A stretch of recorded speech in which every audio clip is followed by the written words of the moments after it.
monumental, historic day which shaped history, not only for North Carolina and the United States, but also for the advance of liberty on the American continent. While the path to true liberty for all people would still be a long road ahead, we often forget that the first steps were not taken in Philadelphia or Virginia, but right here in North Carolina, in the then bustling trade town of Halifax on the Roanoke River. On April 12, 1776, a day proudly commemorated on our North Carolina state flag, 83 delegates from every region of the colony of North Carolina gathered in Halifax, North Carolina to declare their intent to break free of British rule and become sovereign in conjunction with the 12 other British colonies on the American continent. This amazing event that produced the Halifax resolve we hereby commemorate was not the end of the story, but only the beginning. 3 months later in Philadelphia, the Declaration of Independence was drafted and ratified, and so began the 8-year American War for Independence.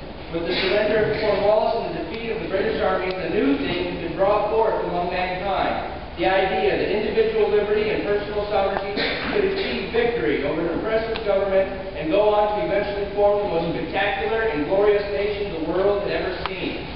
In our continuing struggle for liberty, we adopted the U.S. Constitution in 1789, the very document which the Honorable Frederick Douglass later referred to, saying that its strict enforcement is the best guarantee of human and civil rights. Even then, we had not achieved human liberty in America. We were a nation that kept slaves. We fought a civil war to end that, and we became a nation of unequal opportunity. We struggled in a civil rights movement to stop that, and so we have seen a slow and inexorable progression from tyranny, through slavery, through indenture, to inequality, all the way up to this very day. I submit to you that our long journey is not yet complete. That while we have made amazing progress towards the perfection of human liberty over the last 235 years since the ratification of the Halifax resolve, we are not done, as we still have a long way ahead.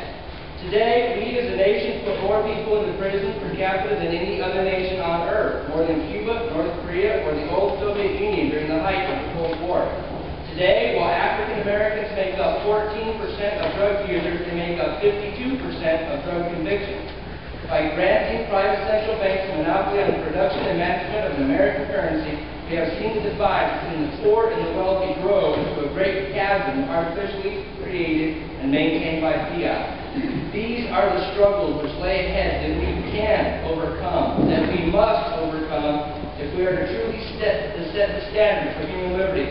Therefore, let us look back to the ratification of the Halifax resolve, which we celebrate today, not as a memorial commemoration of a long-distant history, but as a remembrance of what the people of North Carolina are truly made of, what we can be, and push forward along the long winding path and struggle for human liberty, and go on to reclaim the title once lost and almost forgotten in our state, first in freedom.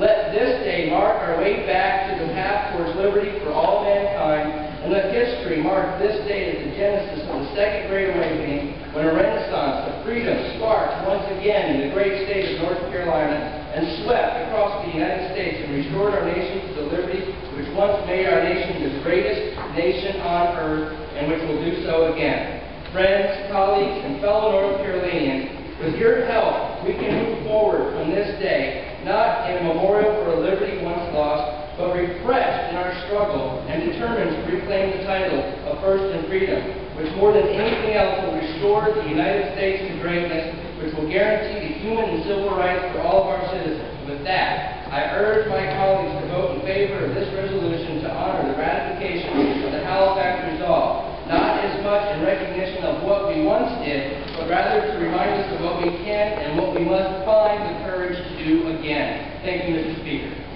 Further discussion, further debate. Ladies and gentlemen, without objection, the vote will be taken by voice vote. Is there objection? If not, the question before the House is to pass it to House Resolution.